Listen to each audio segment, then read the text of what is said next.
सोहम वाघा प्रेम नगरा भारी सावध होनी भजने लागा देव करा कैवारी माझ्या मल्हारीची वारी माझ्या मल्हारीची वारी इच्छा इच्छा मुरळी पाहू नका पडाल नरका द्वारी इच्छा मुरळी पाहू नका पडाल नरका द्वारी बोध बुदली ज्ञान दिवटी उजळा महाद्वारी माझ्या मल्हारीची वारी माझ्या मल्हारीची वारी आत्मनिवेदन भरीत रोडगा आत्मनिवेदन भरीत रोडगा निवतील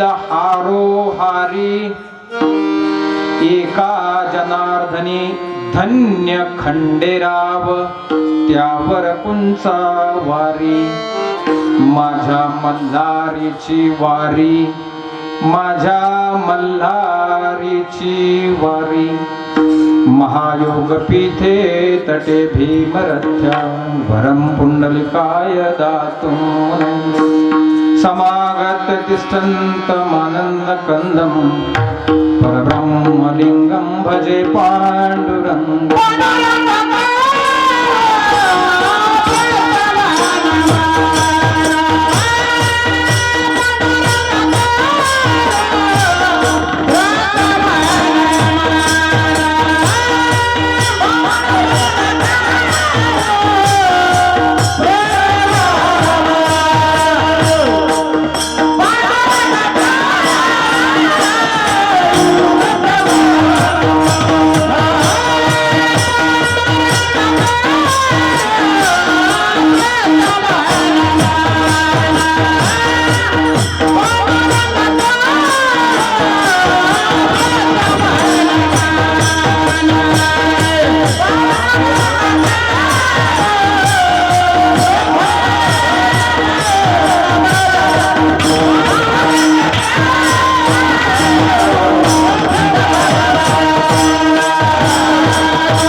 प्रथम नमन दुसरे चरण संतांची त्यांच्या कृपादाने कथेचा विस्तारू बाबाजी सद्गुरु दास तुका गुरुर ब्रह्मा गुरुर विष्णू गुरुर्देव महेश्वरा गुरु साक्षात परब्रह्म तस्मै श्री गुरवे नमः ब्रह्मानंदं परमसुखदं केवलं ज्ञानमूर्तिं द्वन्द्वातीतं गगनसदृशं तत्त्वलक्षादिलक्षणम् एकं नित्यमिमलामचलं सर्वदी साक्षिभूतं भावातीतं त्रिगुणरहितं सद्गुरुं तं नमामि अखंड मंडलाकार जेने व्यापिले चराचर तये पदी केले स्थिर नमस्कार या गुरुवर्या अज्ञानमूलहरणं जन्म कर्म निवारणं ज्ञान सिद्धीचे कारण गुरुचरण तीर्थते मुखं करोति वाचालं पंगुं लंघयते गिरिं यत्कृपातमः वंदे परमानंद माधवं ज्या ज्या ठिकाणी मन जाय माझे त्या त्या ठिकाणी निज रूप तुझे मी मस्तक ठेवितो तेथे सद्गुरु तुमचे पाय दोन्ही. आत्ताच हे आपलं 42वं वर्ष आणि त्या अनुषंगानं समस्त कोळविरे पंचक्रोशीतील वारकरी संप्रदायाचा वारसा जपणारे सर्व भाविक भक्त आणि ग्रामस्थ यांच्या सुगम अशा मार्गदर्शनाखाली हा अखंड हरिनाम सप्ताह आणि त्या सप्ताहातील कीर्तनरूपी सेवा माझ्याकडे आलेली आहे. तेव्हा कीर्तन करणं ही सेवा सांगितलेली आहे. सेवके करावे सांगितलेले काम ते होतोपणा काम नाही. सेवकाने फक्त सांगितलेलं काम करावं आणि ते काम कोणाचं आहे? पांडुरंगा करू प्रथम नवान दुसरे चरण संतांची. ते भगवंताचं कार्य आहे, ते संतांचं कार्य आहे. म्हणून आपण फार भाग्यवान आहेत की आपला जन्म संतांच्या जन्माच्या नंतरचा आहे. न जाणो 12व्या शतकाच्या अगोदर या महाराष्ट्रामध्ये काय पारमार्थिक परिस्थिती असेल. माझे ज्ञानोबर आहे या भूतलावर आले आणि त्यांनी हे ज्ञान सहज आणि सगळ्यांना सोप्या भाषेत समजेन असं केलं. याच्या अगोदर आपल्याला माहिती आहे महाराष्ट्राचा नव्हे भारताचा नव्हे विश्वाचा इतिहास माहिती आहे. अनेक परकीय सत्ता आपल्यावर राज्य करून गेली. आपल्याला तिकडे जायचंय परंतु संतांचे आपल्यावर फार उपकार आहेत. उपकार म्हणून संतांच्या पहिले चरणावर नतमस्तक होतो. ओम नमो ज्ञानेश्वरा.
चराचरी मस्तक माझे पायावरी या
मस्तक माझे पायावरी या वारकरी संतांच्या.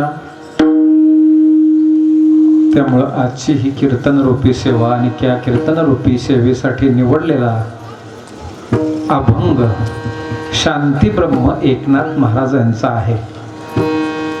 जन्माला आल्यानंतर आपलं इति कर्तव्य काय आहे? कारण पुनरपि जननम पुनरपि मरणम पुनरपि जननी जठरई शयनम. किंवा किती वेळा जन्मा यावी, किती भावी पूजित, असं किती वेळेस आपण जन्माला आलो असेल, किती वेळेस गेलो असेल. म्हणून काय हा पृथ्वीचा व्यवहार थांबलाय का? सूर्याचा प्रकाश थांबलाय का? न जाणो आपल्या अगोदरच्या कित्येक पिढी आपण पाहिलेले माणसं आहेत, गेलेले आहेत. ते गेले कुठं याचा कुठल्याही शास्त्रज्ञामध्ये किंवा कुठल्याही सायन्समध्ये याचा लेखाजोखा नाही. मग आपण इथं आलो कुठून? आपण इथं किती दिवस थांबणार आणि इथून कुठं जाणार एवढं आपल्याला माहीत नसताना सुद्धा आपण एवढं झोपीत आहेत की आपण त्याचा कधीही विचार केला नाही.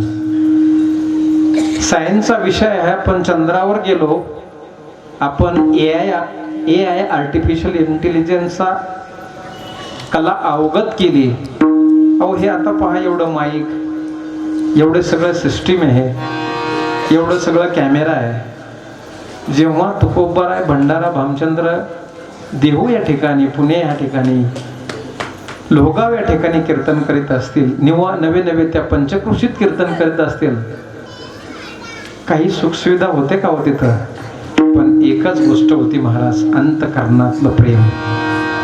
आणि त्या प्रेमामुळं आज त्यांची नावं शिल्लक आहेत. आपलं दशक्रिया झालं तरी त्याच्या अगोदरच आळं पडतंय, हा फार मोठा शोकांतिका आहे. तेव्हा आपल्या जन्माचं इति कर्तव्य सांगणारा संतांचा हा आपल्याला फार सुंदर असा अभंग. पुरंदरच्या मातीमध्ये यायचं म्हणलं तर खास पोवाडा गाण्याची फार इच्छा होती, पण आता आपल्याकडे वेळ कमी आहे. नाहीतर पोवाड्याची एक झलक माझ्या अंतःकरणात दरवळते. कारण काय, पुरंदरला यावं आणि पोवाडा नाही म्हणजे ही कुठंतरी एक गोष्ट अशी होती. परंतु आपण थोडा उशिरा सुरू केल्यामुळं आपल्याला अभंग सोडवायचा आहे.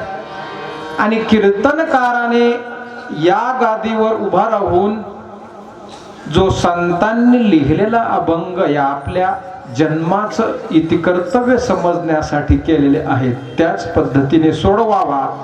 अन्यथा त्या संतांची निंदा केल्याचं पातक त्या कीर्तनकाराला लागतं. विठ्ठल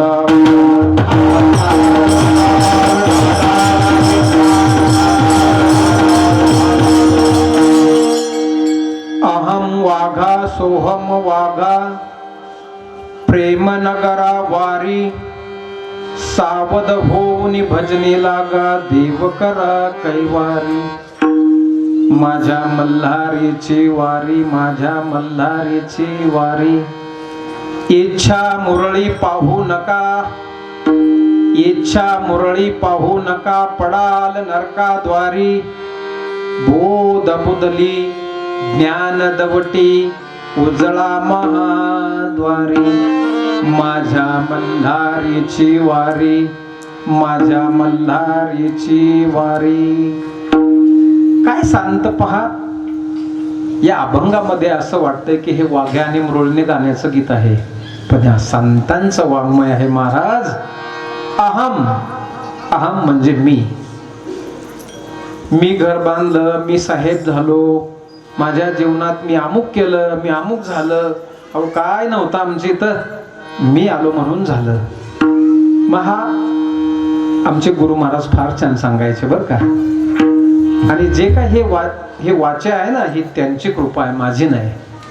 मज पामरासी काय थोरपण, पायीची वाहन पायी बरी. तो कोब्बरायांनी सांगावं, ज्यांनी जगताला विश्वाला उपदेश केला, भारताला नव्हे, महाराष्ट्राला नव्हे, पूर्ण विश्वाला ज्यांनी उपदेश केला त्यांनी सांगावं, पायीची वाहन पायी बरी. मग त्यांचा अहंकार कुठं गेला, त्यांचा अहम कुठं गेला. आपला जर कुठंतरी जागा होतोय, तो आपला तरी कुठं जागा होतोय अहम. अरे ते मागच्या सप्त्यात मी होतो म्हणून झालं ते. हा अहम तरी कुठं उठतोय, याच देहामध्ये उठतोय अहम.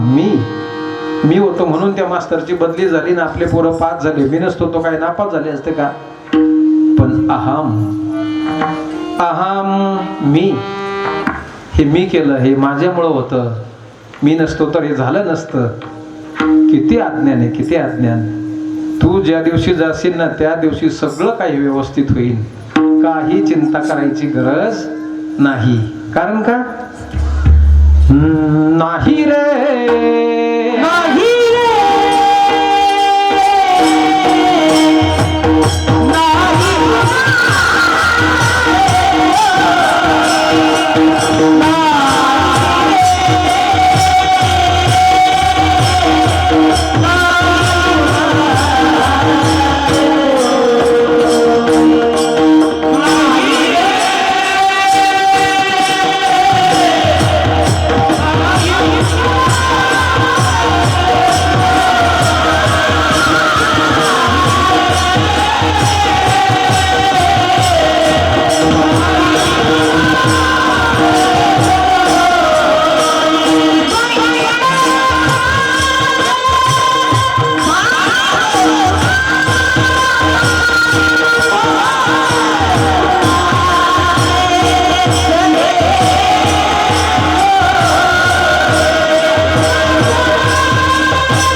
कोणीच कोणाचं नाही.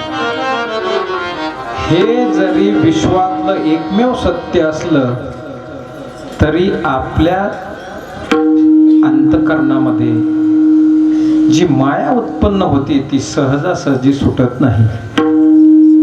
आजा मेला पंजा मेला बाप मसना गेला रे, देखत देखत नातू पंतू तोही तैसा झाला रे. कबीर महाराजांचं एक छान असं प्रमाणे पहा, फार त्यांचं दोहे. अनाडी दुनिया भजन बिना कैसी तरियो रे. अनाडी दुनिया आहे, अज्ञानी दुनिया आहे, अज्ञानी.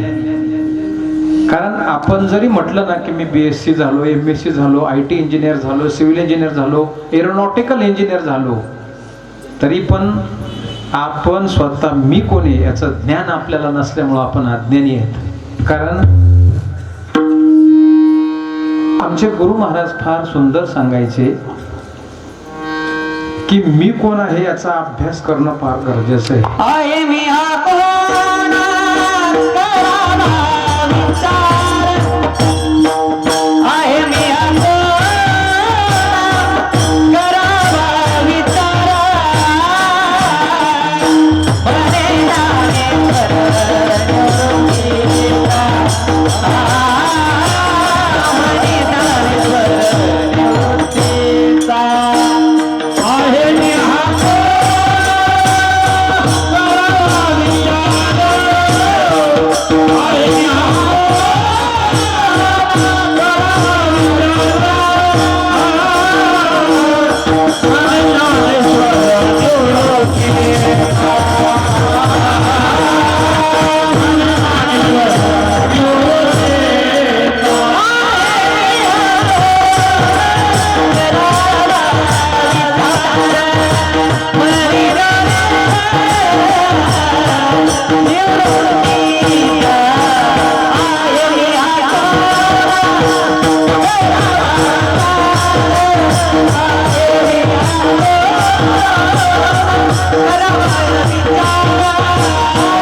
ज्ञानेश्वर महाराजांनी ज्यावेळेस आपल्या श्री गुरूंची संगत केली त्यावेळेस त्यांना श्री गुरूंच्या कृपा आशीर्वादानं अनुग्रह प्राप्त झाला.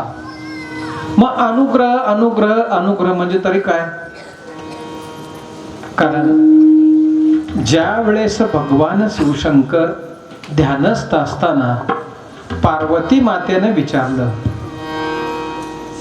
कोणे के दिवसी श्री सदाशिव कैलासी, ध्यानस्थ असे तो मानसी, उसे तयासी पार्वती. पार्वतीने विचारलं, कवने मार्गे जी स्वामी, जीव ब्रह्मरूप होते ते मी, पुसतसे तरी सांगी जे तुम्ही अंतर्यामी कळे ऐसे. की हा जीव ब्रह्मस्वरूपाला कसा प्राप्त होतो, नवे नवे बाकीचे सगळे देव आहेत आणि तुम्ही महादेव कसे झाले, हे मला माझ्या अंतःकरणाला बुद्धीला समजेल अशा पद्धतीने समजून सांगा. तेव्हा भगवान शिवशंकराने पार्वती मातेला नदीच्या किनारी शांत ठिकाणी नेलं आणि तो उपदेश करायला सुरुवात केली. मग उपदेश करण्यासाठी अनेक सिद्धांत दृष्टांत देऊन ते ज्ञान समजावं लागतं. कोणतं ज्ञान? तद्विधी प्रणिपातेन परिप्रश्नेन सेवयाः उपदेक्षन्ते ते ज्ञानम ज्ञानेनस्त तत्वदर्शिनः ते ज्ञान पैगाबरवे ते ज्ञान म्हणजे कोणतं जे दिसत नाही ते ज्ञान.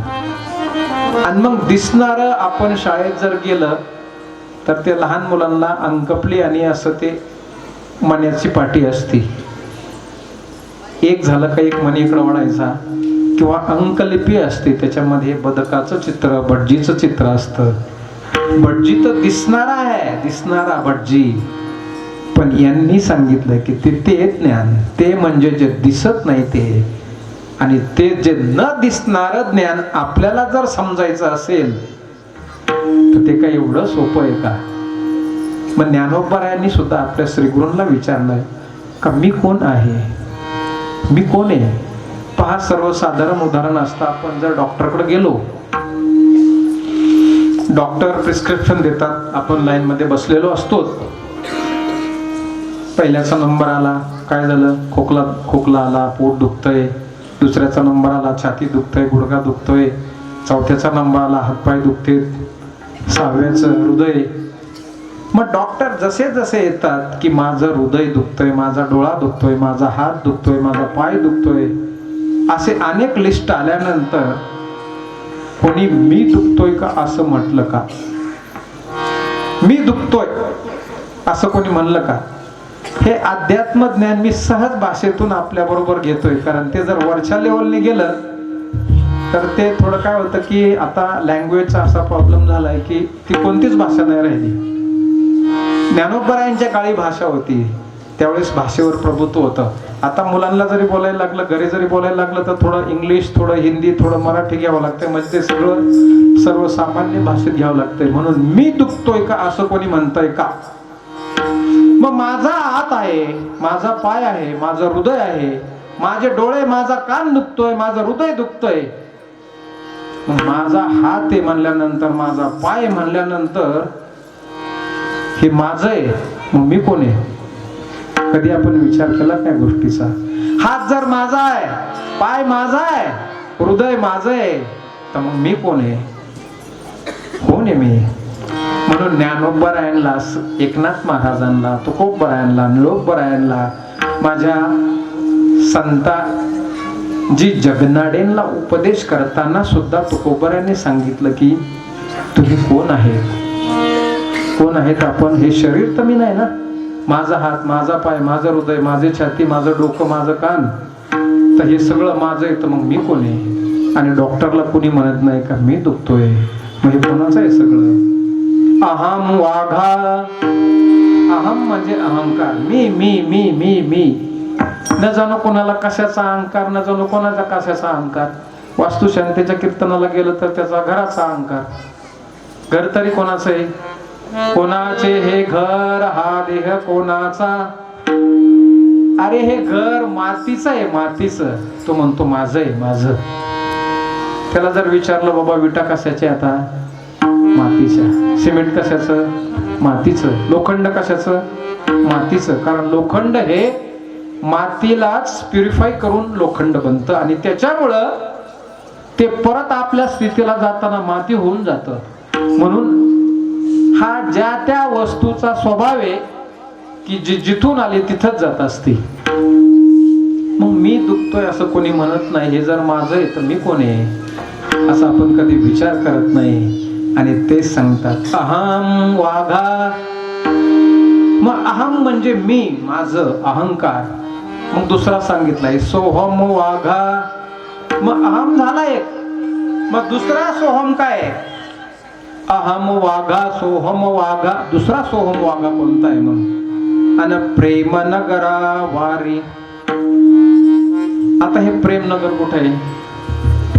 कुठे आहे प्रेमनगर? तुम्ही जर भारताचा नकाशा, महाराष्ट्राचा नकाशा पाहिला तर आहे का कुठं प्रेमनगर? मग जर प्रेमनगर नाही तर एकनाथ महाराजांनी कसं काय लिहिलंय की प्रेमनगर? हा, प्रेमनगर आहे महाराज.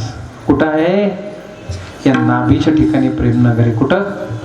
नाभीच्या ठिकाणी. कारण ज्या वेळेस आपला जन्म होतो त्यावेळेस आपलं आणि मातेचं नाभी बरोबर कनेक्शन असतं विठ्ठल.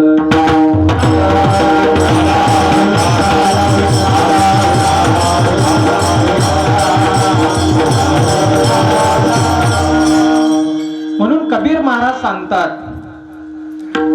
मुसाफिर प्रेम नगर से जाना, मुसाफिर प्रेम नगर से जाना. कबीर महाराज सांगतात प्रेम नगराला जा. एकनाथ महाराज सांगतात काय, अहम वागा सोहम वागा प्रेम नगरा वारी. मग प्रेम नगर कुठे आहे? नाभीच्या ठिकाणी, नाभीच्या ठिकाणी. म्हणून तो एक अभंग आहे, बांधा उखळाला याला. आता उखळ कुठे? बरं तुम्ही विचार करा, जो जगाचा मालक आहे त्याने कालियान मर्दन सापाला एवढ्या मोठ्या मारलं, एवढ्या मोठ्या पुतनाला मारलं, आणि ते उखळाला तिथं कस काय बांधून राहील? किती आज्ञाने महाराज. आणि म्हणले ते उखळाला बांधला आणि तो तसाच गुंतून राहिला. अरे ज्यांनी कालिया साप होता की ते आपण बघू सुद्धा नाही शकत. आता थोडा बिबट्याचं पिल्लू आलं तरी माणसं घाबरून गेले सगळे. तो कालिया जर आला तर काय व्हायचं इथं? मग अशा पोतनाला सुद्धा त्यांनी ठार मारलं, अशा सगळ्या राक्षसांचा नाश केला, आणि त्या एवढ्या एवढ्या दगडाच्या उखळाला तो आकळून बसन का? उखळ म्हणजे इथं उखळ, बिंबी पा उखळासारखी. आणि सगळा आपला व्यवहार या बिंबीपासून होतो. सगळ्या गोष्टी, पहिला श्वास मातेच्या गर्भातून बेबीपासून वर येतो. म्हणून सांगितलंय, नाथांच्या घरची उलटीच खून पाण्याशी लागली. कशी लागली? पाण्याला तहान लागावी.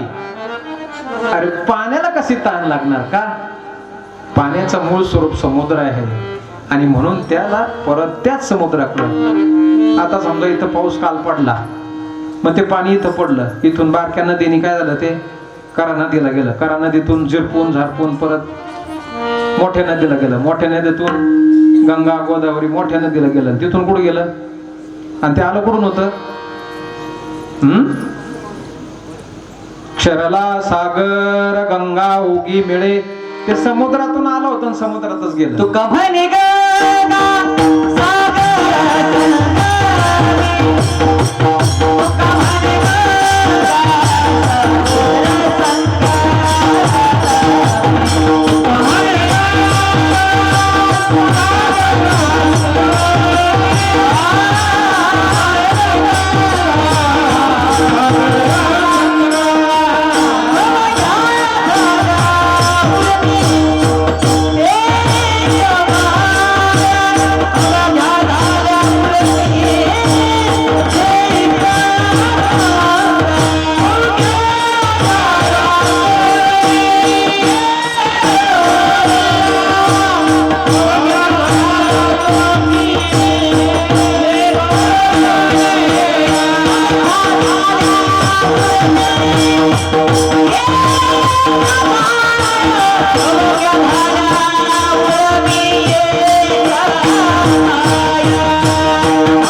ज्या वेळेस हे पाणी समुद्राला मिळतं, अवघ्या झाल्या उर्मी एक मैल, त्यावेळेस ते पाणी आपल्याला निवडता येतं का? नाही. पण ते पाणी जिथून आलेलं असतं तिथंच जातं, तिकडं त्याची धाव असते. तद्वत अहम म्हणजे मी, मग सोहम म्हणजे कोण? मग आपण या देहाला अहम अहम म्हणजे देहालाच म्हणतो मी आहे, मी होतं म्हणून झालं, मी केलं म्हणून झालं, माझ्यामुळं झालं. मग सोहम म्हणजे काय? आणि हा सोहम म्हणजे नेमकं सोहम तरी काय आहे? पहा, अहम आपण पाहिलं की आपल्याच ठिकाणी जागृत होतो. मग सोहम कुठं जागृत होतो? पहा, आपण श्वास घेतो ना,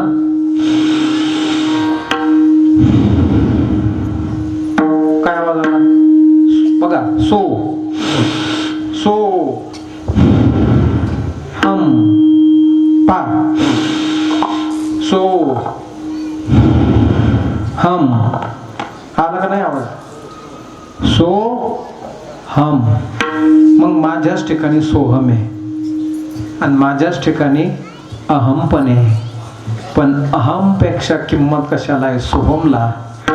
अहम तर माझा कधी मध्ये चालू आहे अहम, पण सोहम कधी चालू आहे का कधी बंद आहे? हा नित्य नेम नामी ते प्राणी दुर्लभ लक्ष्मी वल्लभ तया जवळी.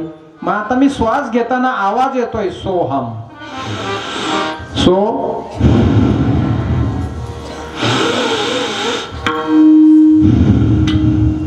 येतोय का नाही येतोय? नाही, नसला येतं तुम्ही तसं सांगा. ही नारदाची गादी आहे, इथं काही खोट्या गोष्टी चालत नाही. आणि जे खोट्या गोष्टी करीन त्याने या गादी उभं राहू नये. विठ्ठल विठ्ठल.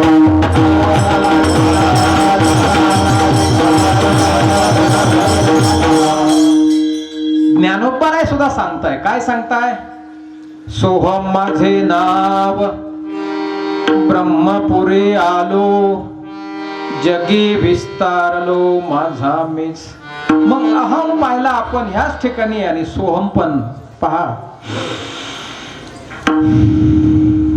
सो हम सो हम.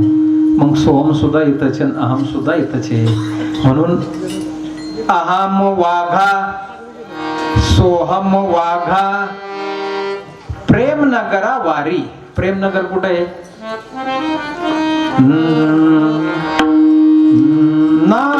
नाभिस्थानी शांतवन प्राण तेथे स्थिर झाला, हृदयी माझ्या मंडप दिसला. हा जो श्वास आहे ना, श्वास पहा तुम्ही, ज्ञानोबरायांचा फोटो आहे. फोटो म्हणजे पहा, असे ध्यानस्थ बसलेले ज्ञानोबराय. एकनाथ महाराजांचा जो आपण अभंग घेतलेला आहे, एकनाथ महाराजांचा फोटो पहा तुम्ही, ध्यानस्थ बसलेत. पाठीमागून सर्पाने म्हणजेच त्यांना ऊन लागू नये म्हणून ती फणीने त्यांना सावली दिलेली आहे. शुलीभंजन पर्वतावर ज्या वेळेस जनार्दन स्वामींनी एकनाथरायांना तपश्चर्येसाठी बसवलं त्यावेळेस ते पूर्वेकडे मुख करून ध्यानस्थ वास्त करीत होते. आणि ध्यान करणं म्हणजे काय? की त्या सोहम शब्दाचा अभ्यास करता करता करता शरीराला विसरून जाणं. कारण हे शरीर कसं आहे की हे शरीर त्या श्वासावर चालतंय. पहा, झोपलेला माणूस आणि मेलेला माणूस काय फरक आहे? सारखाच आहे, फक्त जो झोपलेला आहे त्याचा श्वास चालू आहे, मेलेला आहे त्याचा श्वास चालू नाही. मग हे शेवटी शरीर कशावर चालतंय? श्वासावर चालतंय, श्वासावर. आम्ही चातुर्मास धरतो, श्रावण मास करतो. ही सगळी वारकरी, निष्ठावंत वारकरी हे आज एकादशीचा उपवास, मग काही निर्जला उपवास करतात. म्हणून ते काय मरतात का? मरतात का? नाही मरत. पण त्यांनी जर एक श्वास नाही घेतला तर, आता मराठा आरक्षणचं झालं तो ते जरांगे पाटील तिकडं बराच दिवस ते पण उपवासी होते. पण त्यांच्यात काही बदल झालाय का? फक्त वजन कमी झालंय, पण मृत्यू झालाय का? नाही. मग त्यांनी काही खाल्लं नाही, झोपले नाही, आणि हे तर बिलकुल नाही खाल्लं नाही म्हटल्यानंतर मग त्यांना काही बदल झालाय का? नाही झाला. पण श्वास नाही घेतला असं आहे का? नाही. मग शेवटी शरीर कशावर चालतंय? श्वासावर. आणि शेवटी पहा, ज्यावेळेस एखादा वृद्ध व्यक्ती आपल्या अंतिम टप्प्यामध्ये असतो आणि माणसं जातात आणि पाहतात, असं बाहेर करतात, थोडं उलटा हात नाकाला लावतात का, असं पायदा बी देत आहे का नाही म्हणून, का असं गळा दाबून बघत येत आहे का नाही म्हणून. काय इकडं अशीच पद्धत आहे ना. नाकाला हात लावणं म्हणजे शेवट अजून आहे. म्हणजे शेवटी किंमत कशाला आहे? श्वासाला. बरोबर आहे ना. आणि हा श्वास कुठून निघतोय? बिंबीतून पहिला श्वास येतो. कारण ही बिंबी आपली कुठं बरोबर असती? आपल्या आई बरोबर जोडलेली असती. ज्यावेळेस आपली नाळ ही तोडल्या जाती, त्यावेळेस आईच्या उदरातून पहिला घेतलेला श्वास ह्या विश्वामध्ये मिळला जातो. म्हणून त्यांना म्हटलंय, नाथांच्या घराची उलटीच खून पाण्याशी लागली कशी तहान, किंवा उपराटे नाम म्हणता वाचे. एक सिंपल उदाहरण मला तुम्ही सांगा. आता हे वाल आहे ना इथं पलीकडं, तिथं वाल्मिक ऋषी होते, बरोबर ना. मग वाल्मिक ऋषी चोऱ्या लबाड्या झबाड्या करून आपला परिवार चालायचे, बरोबर आहे ना. म्हणजे त्यांना तेवढं बुद्धी होती का चोरी करायची, आपल्याच घरात नेऊन द्यायची, शेजाऱ्याकडे नेऊन द्यायची नाही. मग एवढी जर बुद्धी होती तर त्याला फक्त राम मानता येत नव्हतं का? मला प्रश्न फार सिरियस आहे माझा. जर त्याला आपली बायको कळत होती, आपले पोरं कळत होते, त्याला कोणाकडे जास्त पैसा आहे तो काढायचा कळत होता, आणि त्याला एवढंच कळत नव्हतं का मरा मरा मरा मरा म्हणायचा. अरे ते उपराटे नाम म्हणता वाचे, त्यांनी हा सोमचा उपदेश केला होता. काय? मी तुम्हाला सगळ्या ग्रंथांचा याच्यावर सारांश देऊ शकतो. दासबोधामध्ये सांगितलंय, सोहम हमसा तत्वमसी ते ब्रह्म तू आहेसी. ज्ञानोबराय सांगताय. काय सांगताय? सोहम माझे नाव ब्रह्मपुरी आलो, जगी विस्तारलो माझा मेस. तुम्ही पहा, आता कोणत्याही गोष्टीला हवेशिवाय ती वाढवू शकत नाही, जगू शकत नाही. तुम्ही अशी बी धरली आणि अशी हजारो वर्ष ठेवली, त्याला काही कोंब येईन का? हवेत ना मस्ती, पण का नाही येणार कोंब? का नाही येणार? त्या गोष्टीला, त्या तत्वाचा स्पर्श झाल्याशिवाय ती फलद्रूप होणार नाही. तद्वत हा जो श्वास आहे ना, श्वास हा तर येतोय कुठून? सोहम जरी आहे ना, आपण म्हणलं ना, आपल्याला आपल्या आईच्या नाभीतून आला. आईला कुठून आला? तर हा श्वास. अभंग फार सिरियस आहेत महाराज. तुम्ही विचार करा, तुकोबरायांचा अभंग आहे, अनुरेणुया थोकडा तुका आकाशा एवढा. बरोबर. मग तुकाराम महाराज आकाश एवढे कसे? आपण कधी विचार केला का? कधी विचार? बरं, आपण आता सगळे श्वासावर जिवंत आहेत, बरोबर. हे सगळ्यांनी मान्य केलं का नाही? कोणाला आहे का अमान्य? कोणाला आहे का? नाही ना. सगळ्यांना मान्य आहे की आपण श्वासावर चालतो. मग हा श्वास येतोय तरी कुठून? मी आता श्वास घेतला, तुम्हाला दाखवला मी सो करून. आता मी घेतला श्वास, कुठून घेतला? हा कुठून घेतला? मी घेतला हा आभाळातून. आता मी श्वास घेतला ना, प्रत्येक जण श्वास घेते ना. पहिला मला माझ्या आईच्या त्या नाळेपासून पहिला आला, मी सोडला. आता मी घेतोय कुठून? आभाळातून. मी घेतोय कुठून? आभाळातून. आणि तुम्ही कुठून घेताय? आभाळातून. आणि सोडताय कुठं? आभाळात सोडताय ना. मग आपण केवढे झालो? आभाळा एवढे झालो का नाही झाले?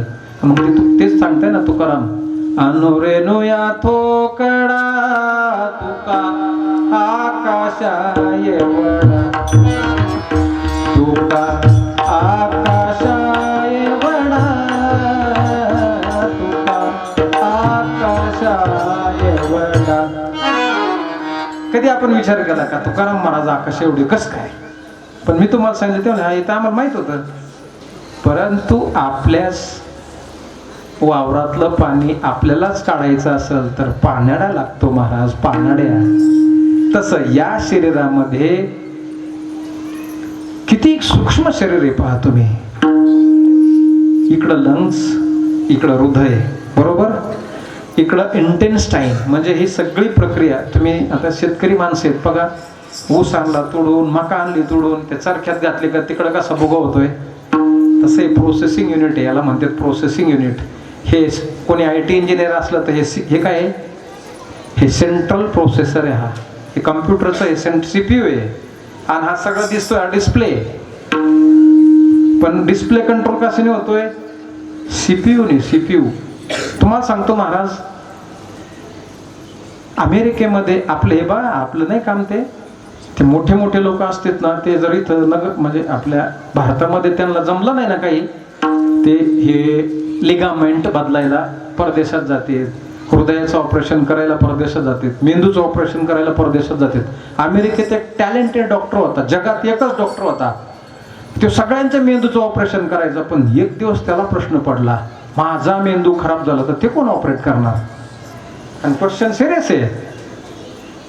मग त्याने विचार केला का मी जर मेंदूचं ऑपरेशन करतोय, माझा मेंदू खराब झाला तर ते कोण ऑपरेट करणार? आणि ते संभ्रम, जे ध्येयवादी माणसे असतात ना, ते ध्येयवेडे असतात.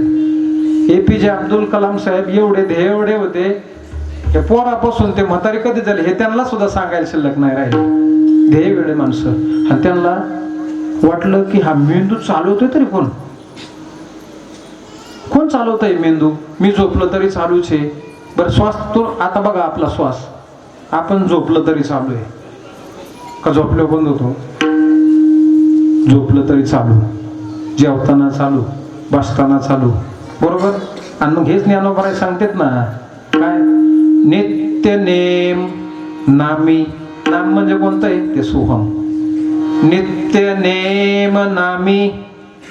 ते प्राणी दुर्लभ, करोडोत एखादा. आणि जो असेल ना तो लक्ष्मी वल्लभ पांडुरंग त्याच्या हृदयात आहे. आणि मग त्यांनी म्हणावं, मज हृदय सद्गुरु जेने तारिला हा संसार जन्म आणि मृत्यू ज्याने तारला. अरे तुम्ही सांगा, आता आपण पाहिलं की आपण केवढे येतं? आबळा एवढे. आबळाला मरण आहे का? आबळाला मरण आहे का? मग आबळाला मरण नाही म्हणल्यानंतर ना, आपण जर आबळ एवढे झाल्यानंतर मृत्यूची भीती राहिली कुठं? विठ्ठल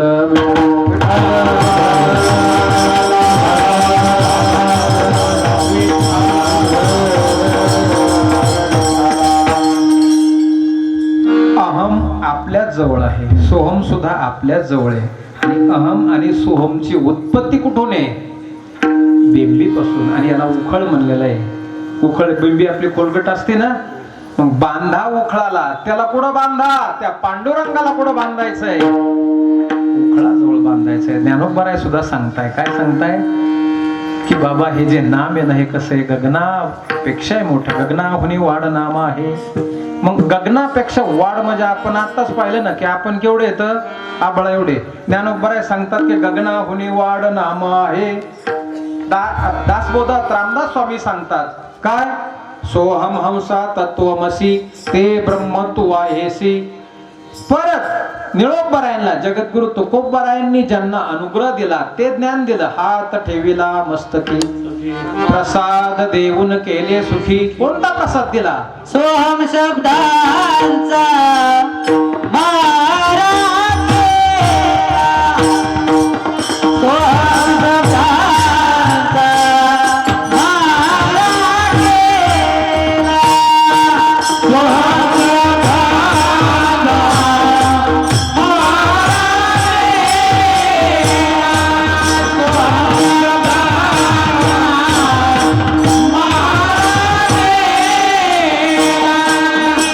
मारा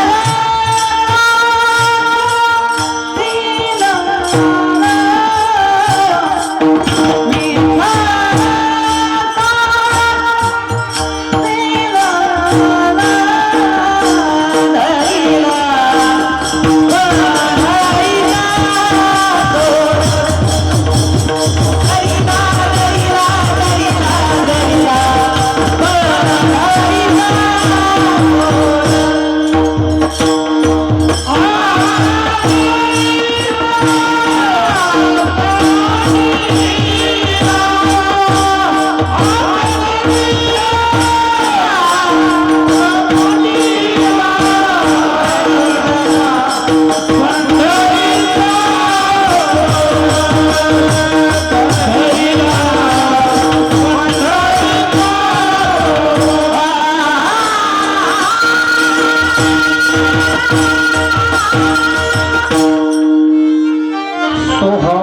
शब्दाचा मारा केला. म्हणजेच जनाबाई महाराज सांगतात की सोहमचा मी अभ्यास केला आणि काय केलं, आत विठ्ठल कोंडी याला. मग विठ्ठल कुठे आहे? काया ही पंढरी. काया म्हणजे शरीर. हे जर शरीर पंढरपूर आहे, आत्मा हा विठ्ठल, नांदतो केवळ पांडुरंग. मग हे शरीर जर पांडुरंग, ही पंढरी सांगितलेली आहे, तर महाराज सांगतात की काय, की मी काय केलं, त्या माझ्या जपाचा जो कायम चाललाय, त्या जपाचा काय केला, अभ्यास केला. विठ्ठल विठ्ठल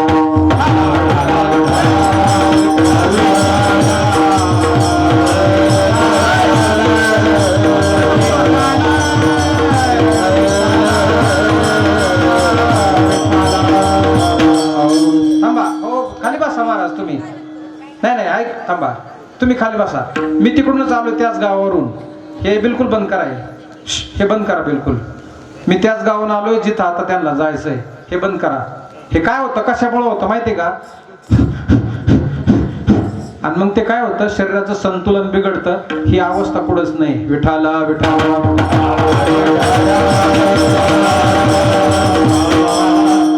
जसे सगळे बसलेत ना, तसं सगळं सरळ बसा म्हणा त्यांना.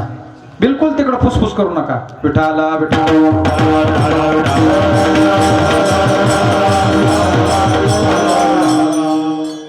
आता मला या रस्त्याला जायचं नव्हतं, पण ते काय होतंय ना, उपाधी मोकर अंगात येते. आता ती ही अवस्था म्हणजे काय माहितीये का, अष्ट सात्विक भाव म्हणजे अवस्था सांगितलेली आहे.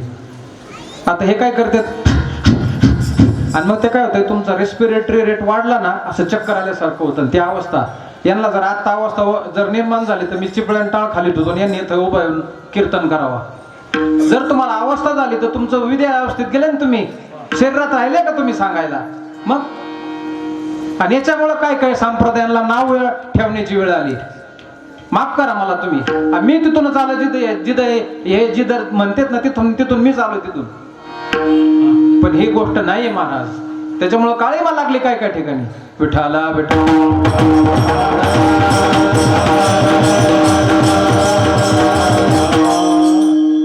नाभी स्थानी शांतवन. कबीर महाराज सांगतात की का, प्रेम नगर से जाना मुसाफिर, प्रेम नगर से जाना. मग नाभीच्या ठिकाणी जर तुम्हाला सांगितलं, आता मी जे बोलतोय हे सुद्धा कुठून निघतंय, चार खानी चार वाणी, जेने निर्मिले लोक तिन्ही तया नाव देव. मग चार खाणी कुठं आहेत, अंडज जारस वेदज उद्बीज.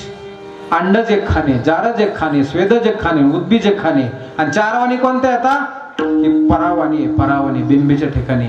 आता मी जे बोलतोय ना, आवाज कुठून येतोय, हा कंठातून आणि हृदयातून आणि बिंबीतून आवाज येतोय. म्हणून हा प्राण त्या बिंबीच्या ठिकाणी स्थिर करावा लागतो आपल्याला. अहम वाघा सोहम वाघा, की तू अहम म्हणजे अहंकार तुझ्या ठिकाणी निर्माण होतोय, पण तुझ्याच ठिकाणी ती शक्ती आहे. कोणती शक्ती, की जी विश्वात चालणारी शक्ती आहे.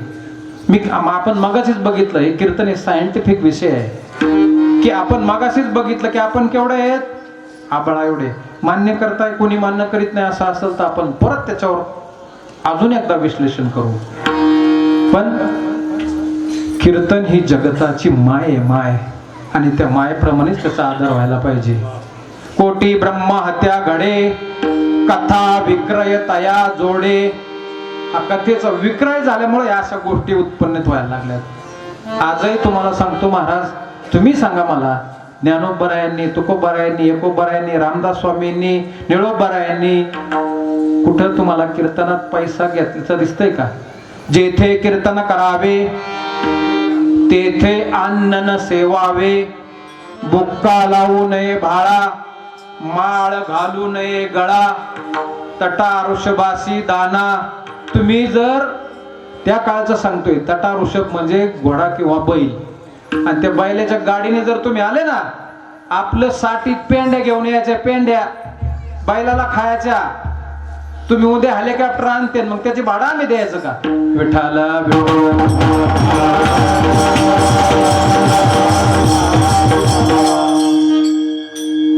कुठं होतो आपण आता? अहम वाघा सोहम वाघा प्रेम नगरा वारी सावध होऊनी भजनी लागा देव करा कैवारी मल्हारीची वारी माझ्या मल्हारीची वारी. हा मल्हारी तरी कोण? पहा आपण आता सगळे एज्युकेटेड लोक आहेत. संडेला सगळ्यांना सुट्टी असती. दिवसभर आठवड्याचा मळ लोक बाथरूम बंद करते तंताकडाने घासून काढते बाहेर समळ. आतला मल कोण काढित? आणि आतमध्ये काय साधं किटा नाही काय? दाखवणं वेगळं आहे ना आतमध्ये वेगळं आहे महाराज. आता नवरात्र झाली त्या समयला 8 दिवस तेल घालून घालून एवढी घाण झाली ती घासावं लागत. ती नुसती घासावं लागत. घासून घासून घासून अशी कोणती एक महिला उभी राहा का तिने सांगावं मी एकदाच समय घासून काढली. मी तुमची तर तिथं कमीत कमी 8 दिवस तरी राहील कामाला फुकाट. का एका महिलेने उभा राहावं मी 8 दिवसात एकाच झटक्यात समय साफ केली. आणि समय काय कमी घाण झालेली आहे का? समोर माळकरी जरी बसले हा महाराज तुमच्यासारखं काय सांगायचं तिकडं तोंड केलंय त्याच्याकडून नाद लागत. हे मळ कुठं आहे? आतला.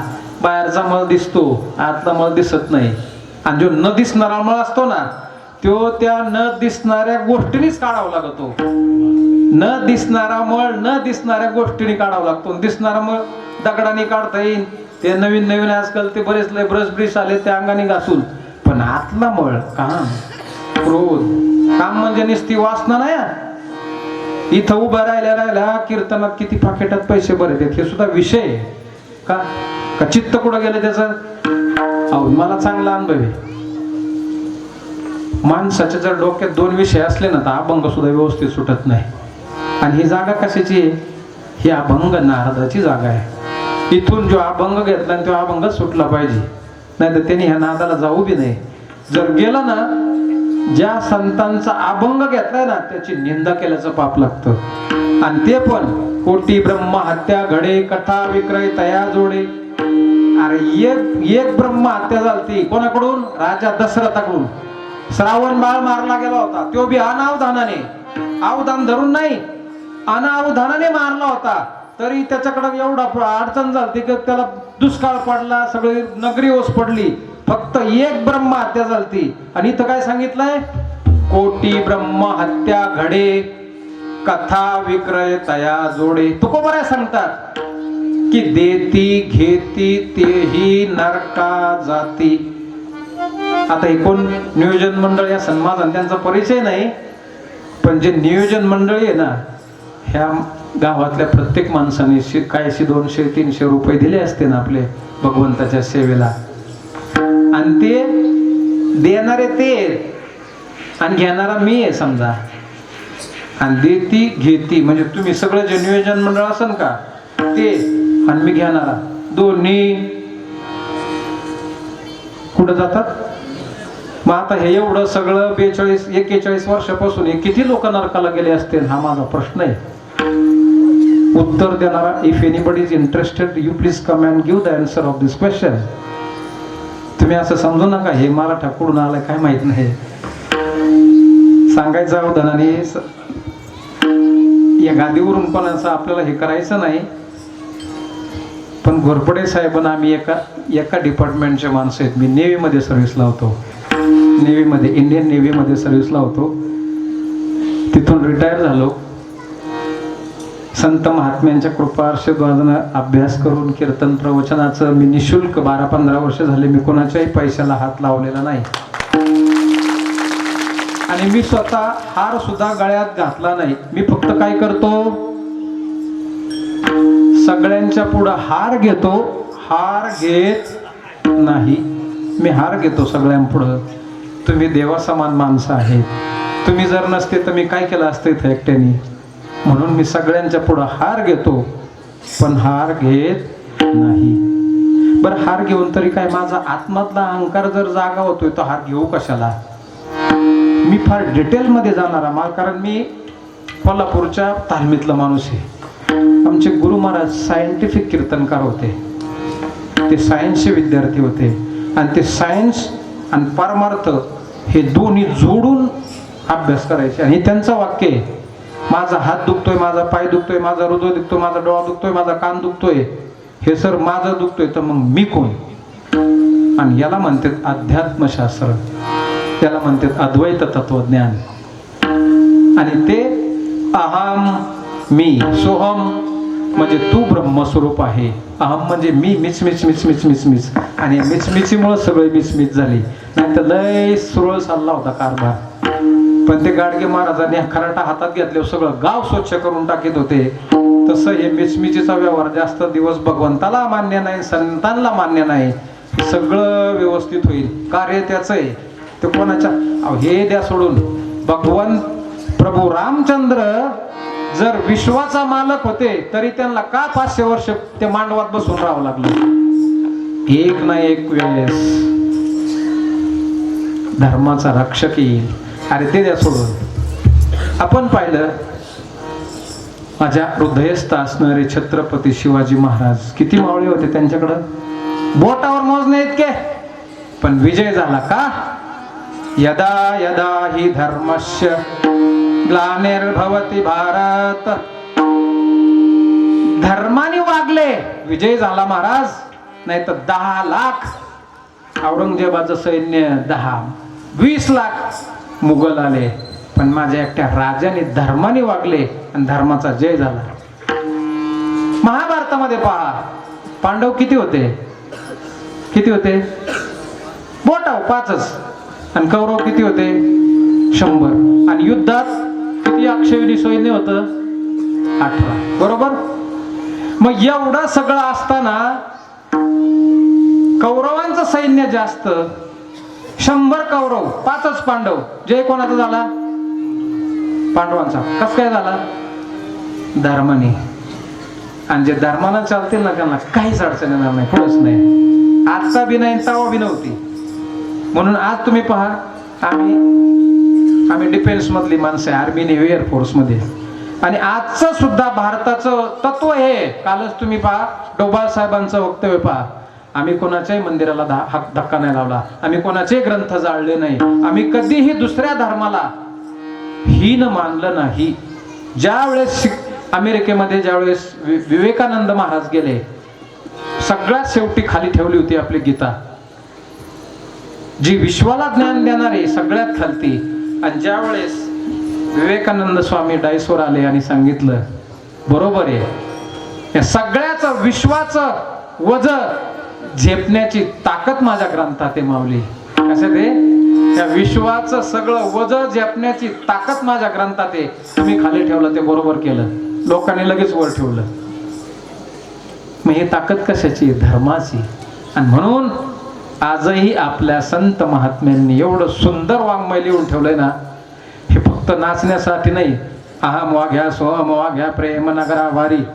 मला कोणाचा दोष नाही करायचा, पण अहम म्हणजे काय, सोहम म्हणजे काय, प्रेम नगर काय, सावध होनी भजनी लागा. मग भजन कोणतं करायचं?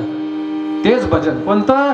जे अनादिकाल. तुम्ही कोणत्याही साधूचं पहा, साधू हे गावापासून, शहरापासून, त्या काळी सुद्धा जरी तुम्ही पाहिलं तरी त्या काळी सुद्धा शहर होते. अयोध्या नगरी शहर होतं का नव्हतं? मिथिला नगरी शहर होतं. मग शहरापासून साधू का लांब राहिले? का त्यांनी याचा अभ्यास केला की मी आभाळा एवढा कसा आहे, मी आभाळा एवढा कसा आहे. आणि ज्यावेळेस ते आभाळा एवढे राहिले त्यावेळेस त्यांना काय ना मृत्यू ना जन्म. आभाळाला पुढे जन्म असतो का? आभाळाला मृत्यू असतो. सावध होनी भजने लागा, देव करा कैवारी. मग देव देव देव तरी कोण आहे? रामदास स्वामी सांगताय देव देव देव. इंग्लिश मध्ये, वेस्टर्न कल्चर मध्ये देवाला म्हणतात God. GOD. G for generation, O for organisation, D for destruction म्हणजे नाश. आणि तेच आपली संस्कृती सांगते देव देव देव. देव म्हणजे तरी काय? अरे दगडाची मूर्ती पाहिली तरी आपण म्हणतो देव आहे. पण दगडाच्या मूर्तीला मूर्ती बनवणारा श्रेष्ठ का मूर्ती श्रेष्ठ? बनवणारा श्रेष्ठ. कारण त्यांनी बनवली मूर्ती, त्यांनी नसती बनवली तर दगड राहिला असता तो तसाच ना. मूर्तीला आकार कोणी दिला? हे आपल्यासारख्या माणसाने. मग जर आपण श्रेष्ठ तर असे कितीतरी माणसं मेलेले आपण पाहिलेले आहेत, मग ते श्रेष्ठ आहेत का? त्यांना चालवणारा श्रेष्ठ आहे. चालले, वेळ नाही आता. चाले हे शरीर कोणाची आसक्ते, कोण बोलवितो हरिविन, देखवी ऐकवी एक नारायण. आता मी समजा तुमच्या समोर बोलतोय, तुम्ही माझ्याकडे पाहताय, मी तुमच्याकडे पाहतोय, तुम्ही माझ्याकडे माझ्या वाचेकडे लक्ष देताय, मी बोलतोय. पण यापैकी समजा मांडवात किंवा मी जरी आता इथं मेलो तर मला पुढचं चरण सोडता येईल का? किंवा तुम्ही एखादे मेले, असं होऊ नये, पण मेली एखादी म्हातारी किंवा एखादी यंग म्हणजे चांगल्या 25-30 वर्षाची एखादी स्त्री मेली समजा, म्हणले आता तिचे आता शिकतं पहिलं चरण झालंय, अजून 3-4 वस्तूवर ऐकन बिचारी. आता ऐकन का ती? मग ती जर ऐकणार नाही तर आत्ता माझ्यातून बोलतय कोण, तुमच्यातून ऐकतय कोण? कधी याचा विचार केला का आपण? संतांच्या अभंगनीस तर बेंबीपासून त्याला तालसूर लावण्यासाठी नाही. चाले हे शरीर कोणाची आसक्ते, कोण बोलावितो हरिविन, देखावी ऐकावी एक नारायण, तयाचे भजन चुकू नको. मग हे शरीर चालतंय कोणामुळं, बोलतंय कोणामुळं, पाहतंय कोणामुळं? मेलेल्या माणसाच्या डोळ्यात टाचणी जरी घातली तरी ते पापणे हलवित नाही. मग आता हलवितोय कोण? मी असं असं असं करतो का त्याला? मग कोण हलवतंय? कोण हलवतंय? याचा विचार करणं म्हणजेच ते ज्ञान पैगा बरवे. ते ज्ञान विचार करावं लागेल आपल्याजवळ. आणि सहज एखादा मेलं तरी म्हणतात माणूस त्याच्यातला राम निघून गेला, म्हणजे त्याच्यात राम आहे एवढं आपल्याला माहीत असून सुद्धा आपण रावणासारखं वागणं म्हणजे किती अज्ञान आहे. विठ्ठल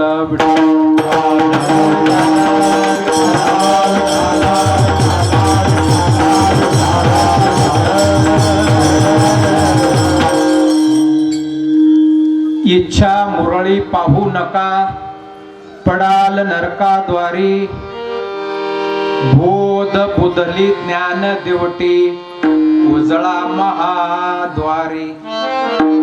पहा आता, इच्छा सहज माणसं एखाद्याच्या लग्नाला गेले ना, ते म्हणतात आपल्याला बी आपल्या पोरीचं असंच लग्न करायचं. एखाद्या वास्तुशांतीला गेले ना, आपलं 2 घास खायचं निघून यायचं ना, ते देते सोडून. असं बी आपल्याला घर. आता तुमचा थोडा MIDCचा एरिया आहे, कार मोठ्या मोठ्या कार आहे तिकडं लोकांकडे, प्रत्येकाच्या दारात कार. आणि हे आपलं सायकलीवर चाललेला असतो, त्याला वाटतं आपली एखादी सेकंड हँड आपली 2 व्हीलर तरी घ्यावा. त्याला त्याच्या कष्टाने त्याच्या इच्छेने त्याला मिळते. मग त्याला थोडं नवीनचं स्प्लेंडर वगैरे घ्यावा, ते पण मिळते. मग ते म्हणतो आता बायको आहे, पोरं, ते एका टाकीवर एक जण बसणार, मागं पर सीट कॅरेजवर एक जण बसणार. सेकंड हँड मारुती भेटली तर बरं आहे, ते पण भेटते. परत त्याला नवी स्कोडा आहे ना, असं त्याला वाटतं. बरोबर आहे ना? मग इच्छेमध्ये काय होतं, ते व्याजाने पैसे घेत आहे. आणि ते व्याजाने पैसे घेऊन तुम्हाला सांगतो, एकदा आम्ही असंच गेलो, एका जणाला पैसे उधार दिले ते, आणि बाहेर गेलो पैसे मागायला. बाहेर गाडी लावली आपली आणि सांगितलं, ते पोरगं होतं अंगणात खेळत होतं, आणि त्याला सांगितलं बाबाला बोलव आतमधून. ते गेलं असं भुर्र कळीत पळत गेलं आतमध्ये गेलं, आणि ते म्हणलं ते महाराज आले. त्यातून माणूस म्हणला त्यांना सांग बाबा घरी नाहीत म्हणून. ते आलं बाहेर आणि ते म्हणलं बाबा म्हणलेत का बाबा घरात नाही असं सांग. इच्छा किती खोटं बोलावं लागतंय. बरं तुला सपरात असन तर काय अडचण आहे ना. उधार घेऊन द्यायचे नाही म्हणजे लय मोठं पाप आहे. सोन्याची चोरी करणं लय मोठं पाप आहे. म्हणून तुकोबाराने सुद्धा सांगितलं की सोनं मला मातीसारखं आहे, काय गरज नाही त्याची, काय त्याला काय करायचं आपल्याला. आणि परत आता मला ह्या जागेवर आणून ठेवा तुम्ही, परत इच्छा मुरळी पाहू नका. सीतामाई एवढ्या प्रभू रामचंद्राच्या संगीनी सोन्याचा हरिण पाहिलं आणि ती म्हणली मला याची सोळीच पाहिजे. आता तिने तरी कशाला इच्छा करायची तुम्हीच मला सांगा. देवाची बायको, पत्नी, अर्धांगिनी, जगत जननी माता सीता माता मला ह्या हरणाची चोळी शिवायची. म्हणजे काय झालं? इच्छा. आणि मग इच्छा झाली आणि प्रभू रामचंद्राला आता तुम्हाला सगळं माहिती आहे तिकडं जावं लागलं. मग ते सगळं ते मारीच होता त्यांनी मायावी सगळं तयार केलं आणि ते म्हणला सीते सीते. मग परत हा लक्ष्मण बी गेले, सगळं झालं. पण इच्छा कशाची धरली? सोन्याच्या चोळीची. मग तुम्ही जर वनवासात होते ते सोन्याची चोळीची गरज काय होती? देव झाला पाटी मोरा नसती विघ्न येती घरा. राम गेले तिकडं, नसती विघ्ने येती. लगेच आलंय रावण. भिक्षाम देही माते भिक्षा. आता भिक्षाम देही देव झाला पाटी मोरा नसती विघ्न येती घरा. आणि आता तिकडं जायला आपल्याला वेळ नाही आणि विघ्न आलं आणि सगळं रामायण झालं. पण इच्छा कशाची धरली? इच्छा मुरळी. मुरळी पाहिजे ना आपण, वाघ्याने मुरळी. इच्छा कशी असते? त्या मुरळी सारखी नुसती फिरत राहते. हे पाहिजे, ते पाहिजे, ते पाहिजे, ते पाहिजे. पण हे सगळं निहून तुला कुठं न्यायचं आहे? एवढं आपण सगळे सर्वसामान्य माणसं येतं. आता काही दिवसापूर्वी धीरूभाई अंबानी गेले, त्याच्यानंतर रतनजी टाटा गेले. काय नेलं त्यांनी? बरं त्यांचं एवढं आपण याच्यात हेमाडपतलं कोणीच नाही त्यांच्या एवढं कमावणार. मग तरी बी याचा बाणकोर सप्त्याला आला का त्याच्या चपला स्वर. काय झाला? इच्छा मुरळी पाहू नका पडाल नरकाद्वारी. आता ही पैशाची सुद्धा इच्छाच आहे ना. कीर्तनकाराला पैशाची इच्छा आहे, त्याने कशात प्राप्ती होती? नरक प्राप्ती. देती घेती तेही नरका जाती. बरोबर? त्याच पद्धतीने इच्छा धरली का नरक प्राप्ती. मग इच्छा मुरळी, मुरळी सारखी इच्छा कधी ती बसून नाही देत माणसाला. चंचल गाडीचं तरी त्याला घ्यावंशी वाटल, घर तरी घ्यावं वाटल. ते नाही डिस्काउंट कधी जाता जाता बघितले ना की येथे सेल लागलंय 50%, त्याला घ्यायचं नसलं तरी जातो तिथं. का? इच्छा. फुकट मिळायचं काय ना, 50% डिस्काउंट आहे. पण ह्या जगात कोणीच तेवढं इडं आहे का? आता त्याला एवढं एसीचं भाडं, GST CST तो काय करीत असतो? ते असतं खरं 250चं आणि ते लावतो त्याच्यावर स्टिकर 700चं आणि देतो याला 350ला. विठाला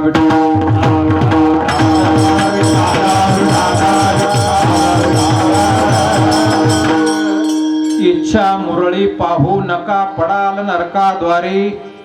बोध बुदली ज्ञान देवटी उजळा महाद्वारी. आता काय बोध? आता हा काय चाललाय आपला? बोध आहे. सद्गुरु साधू बोध झाला तो नोरोनिया ठेला ठाईच मुरला अनुभवे. साधूंनी बोध केलाय आणि तो आपण साधूच्या जवळ बसून आपली ड्युटी भरून घ्यायची, ड्युटी बोधाची. संत महात्म्यांनी हे जे वाङ्मय सांगितलं हे काय? बोध आहे, बोध. साधू बोध झाला, साधूंनी बोध केलाय. पण ज्ञानोबराय सांगताय साधू बोध झाला. झाला म्हणजे त्यांनी ती ड्युटी भरून घेतली आणि ते ड्युटी काय करून राहिले? उजळा महाद्वारी. त्या शरीर रूपी आलेल्या या जहाजावर बसून ते जन्म आणि मृत्यूचा प्रवास सहज पुढे करून जात आहे. म्हणून जगद्गुरु तुकोबराय 42व्या वर्षी सदेह वैकुंठ गमनाला. ज्ञानोबराय 22व्या वर्षी कार्य झालं, संपला विषय. अजूनही आपल्याला वाटतं, म्हातारे माणसं म्हणते अरे चांगल्या दवाखान्यात नेलं असतं तर टिकलं असतं. माझा प्रश्न असा आहे, असं जर असतं तर डॉक्टरनी पहिल्या नंबरला आपली बायको जाऊन नसती दिली, दुसऱ्या नंबरला आपला वडील आणि आई नसती जाऊन दिली आणि त्याच्यानंतर पोरं बी जाऊन नसते दिले. हे या गोष्टीशी कोणी कोणी सहमत आहे किंवा नाही? असं जर असतं सहज लोक म्हणते चांगल्या दवाखान्यात नेलं असतं तर अजून झालं असतं काहीतरी. पण असं जर म्हटलं तर डॉक्टरांचे आई वडील बायको पोरं अजूनच राहिले असते ना इथं. ते उलट सांगतंय सगळे पैसे विषय सगळं याचं झालं पेशंटचं, नाही आता ते घरीच न्यावं लागेल. आणि मग एवढे दिवस काय आठवतं इथं? हा, हे कोणाच्या हातात आहे? आपल्या हातात काहीच नाही. केले कर्म झाले त्याची भोगाले, उपजले मेले ऐसे किती.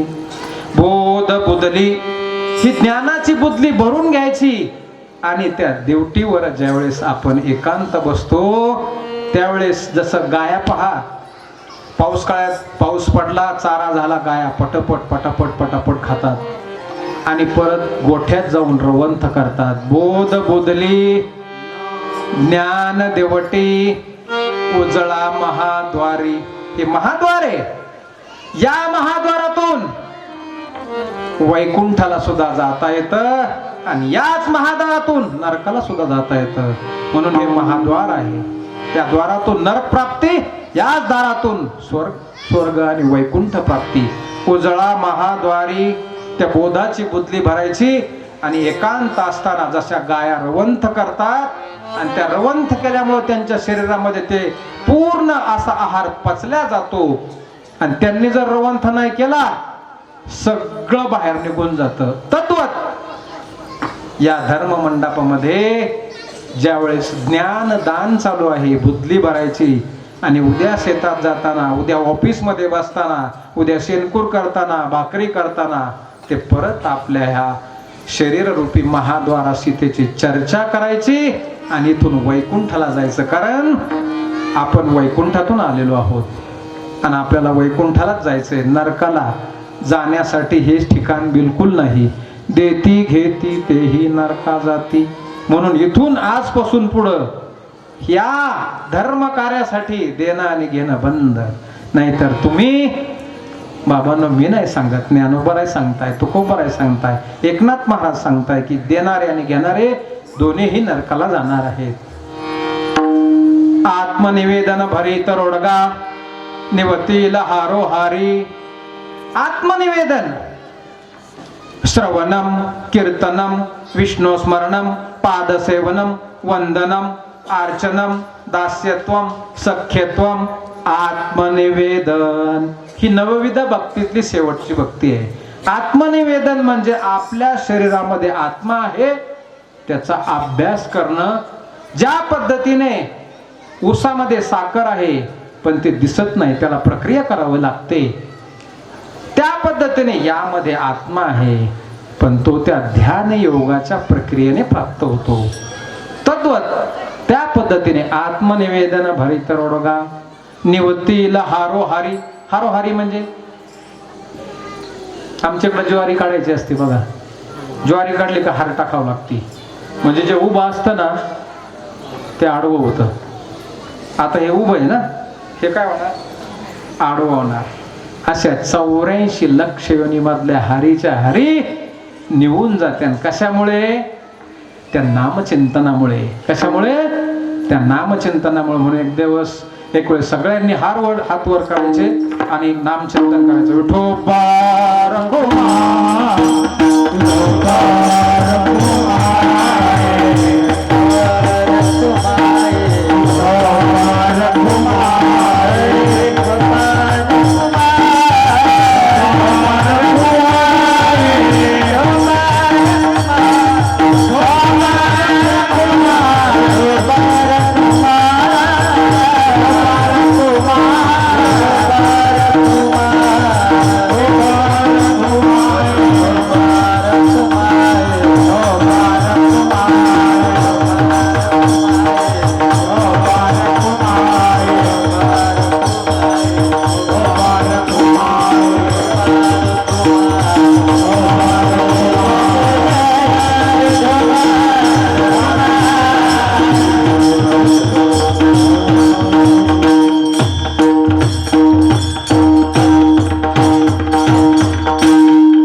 आत्मनिवेदन भरितरोडगा निवतील हारोहारी. हारोहारी म्हणजे मी कधी हार नाही घेत बरं का महाराज. आता परत तिकडं जायला आपल्याला वेळ कमी आहे. फक्त पुढचे 10च मिनिटं अभंग आपल्याला पूर्ण सोडवायचा आहे आणि ऐकणाऱ्यांच्या चेहऱ्यावर तसं तेज आहे म्हणून मी 10 मिनिटं घेणार आहे. ते जर असं इकडं असं जर करीत असते तर मी लगेच जय विठ्ठल केलं असतं. पण मला असं वाटतंय की हे थोडं अध्यात्म तत्वावर असलेलं कीर्तन असल्यामुळं सगळ्यांचे चेहरे मला रिस्पॉन्स देण्यासारखे वाटतात. नाही तर जास्त वेळ घेतला ना त्यांना ते खिचडी बगर बनवली असेल तिकडला वास येत असेल. पण सगळ्यांचे चेहरे बरोबर दिसतात म्हणून मी 10 मिनिटं घेणार आहे. कारण आत्मनिवेदन भरी तरोडगा. आत्मनिवेदन म्हणजे आत्म्याचं चिंतन करणं. आता जसा हार आहे, ह्या हारात फुलं आहेत पहा फुल. आता वेगवेगळ्या प्रकारचे सुंदर हार बनवलेत हे बरोबर. मला इथून सांगता येत आहे की झेंडूचे फुलं आहेत, गुलाबाचे फुल आहेत, परत अजून मोगरा नसेल हो, गुलछडी. येस, गुलछडी आहे. पहा मला इथून सांगता येत आहे गुलछडीचं फुल आहे, मोगऱ्याचं फुल आहे, गुलाबाचं फुल आहे. पण मला त्याच्यातला वास सांगता येईल का? वास मग वास नाही का? आहे ना, वास आहे. पण वास सांगता येणार? याच्यात सुद्धा वास आहे पण वास सांगता येणार? हा वास निघून गेल्यानंतर याच्यातून दुर्गंधी वास यायला सुरुवात होतो. ही त्या भगवंताची लीला आहे. म्हणून हे फुलं सुद्धा कशासाठी आहेत की ऐसा ज्याचा अनुभव विश्वदेव सत्यत्वे देवतया जवळी असे पाप नासे दर्शने.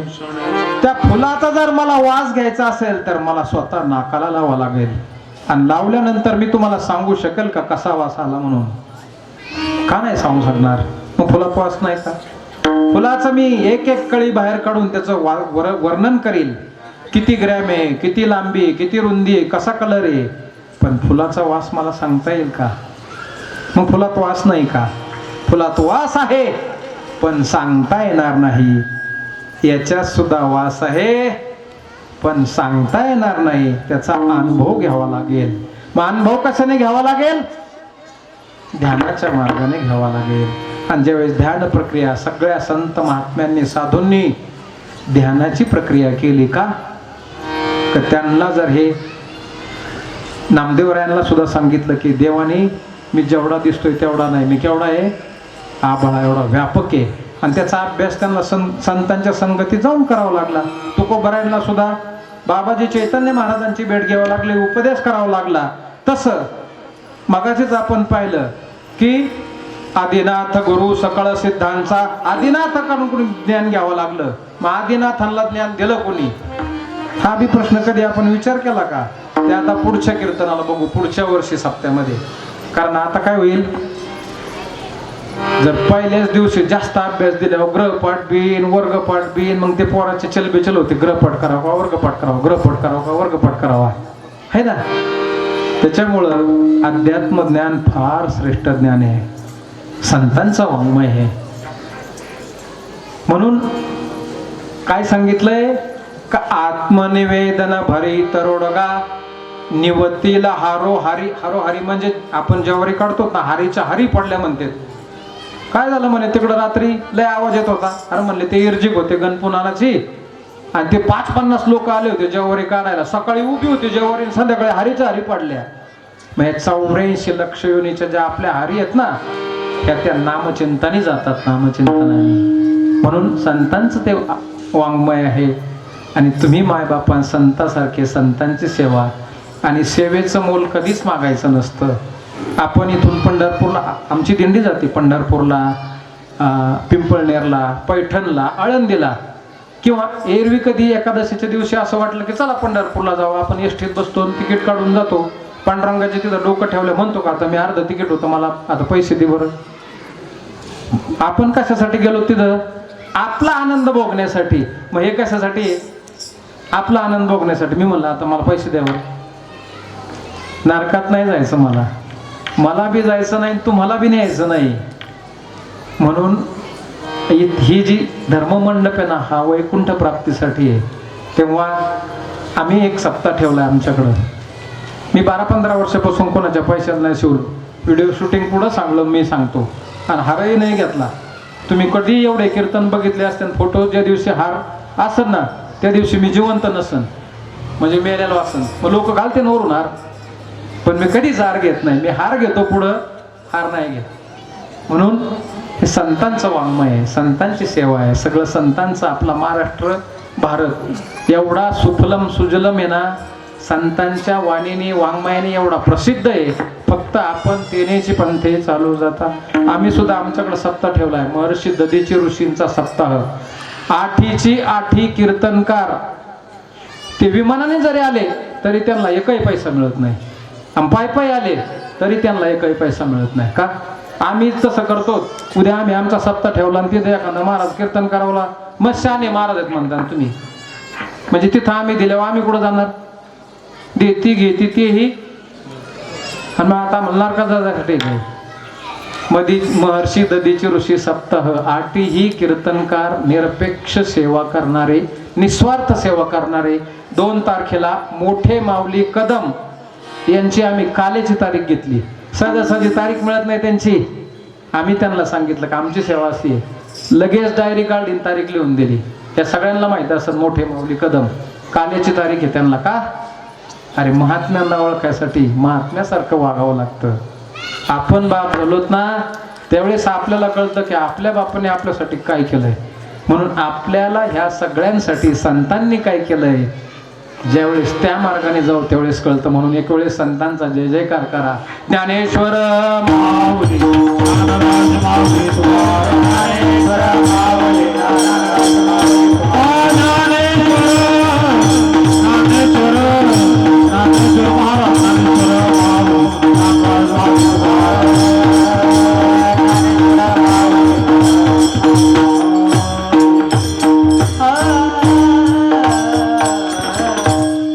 काही ठिकाणी अशी कीर्तन करण्याची पद्धत आहे महाराज. हे जे शिष्टमंडळ असतं ना गावातलं, ते तारीख देताना सांगतात की तुम्हाला इथं उभं राहिल्यावर अभंग मिळेल. आणि जर तो पाठ नसला ना त्याचा, आता माहिती काय सगळे 5 कोटी अभंग आहेत तुकोबारायांचे. किती? 5 कोटी. किती येतं? 5 कोटी येतं अभंग तुकोबारायांचे. माझे काय 5 कोटी पाठ असतील का? जर नसले पाठ, असे छान गायक मंडळी असतात उभे तिथं, आणि ते अभंग तुम्हाला गाऊन दाखवणार. अभंग तुम्ही सोडवायचा. सुरतला अशी पद्धत आहे. महाराष्ट्रात आता ते सुरू करायचे आपल्याला. सुरतला अशी पद्धत आहे, ते तुम्हाला अभंग देणार अगोदर, किंवा एक 8 दिवसापूर्वी तुम्हाला अभंग सांगणार. मग तुम्ही तुमचं बघायचं ते काय करायचं, धोतर आवळायचं का, उपरणं बांधायचं का, फेटा का बांधायचा, ते अभंग तुम्ही सोडवायचा. आणि सुटल्यानंतर त्यांचं शिष्टमंडळ आहे असं, तिकडे एक उभा असतं, इकडे एक उभा असतं, इकडे उभा असतं, इकडं मागं एक उभा असतं, आणि ते विचारतात कसं काय कीर्तन झालं, काय ते महाराजाचं खरंय. परत त्या मंडपामध्ये तारीख हा विषय नाही. सगळे म्हणले हा 1 नंबर, छान, काय ज्ञान होतं, मस्त सांगितलं, बरं झालं, कधीच ऐकलं नव्हतं. हा त्यांना परत तारीख. अशी सिस्टम सुरू करावं लागणार आहे महाराज. हा ज्ञानाची गरज आहे. आता तुम्ही असं काय करताय? मी एक रिटायर फौजी माणूस आहे, पण मी ज्यावेळेस या क्षेत्रात आलो ना, आणि म्हणलं परमार्थ परमार्थ म्हणजे सांगणं, त्याच्यावर विश्वास ठेवणं गरजेचं आहे ना, है ना. म्हणून त्याच्यावर विश्वासाने त्याचं परिक्रमण करणं गरजेचं आहे. तेव्हा झालेली सेवा, तुमचे 20 मिनिटं घेतले त्याबद्दल दिलगिरी क्षमा करावी, आणि तुम्ही क्षमा करणार, कारण मी तुमच्या मुलासारखा आहे. बाप किती रागावलं तर मला मुलाला क्षमा करतोच ना. म्हणून झालेली सेवा सद्गुरूंच्या संत मायबापांच्या चरणी समर्पण करून शेवला पूर्णाविराम. जय विठ्ठल, जय जय विठ्ठल, जय विठ्ठल, जय जय विठ्ठल.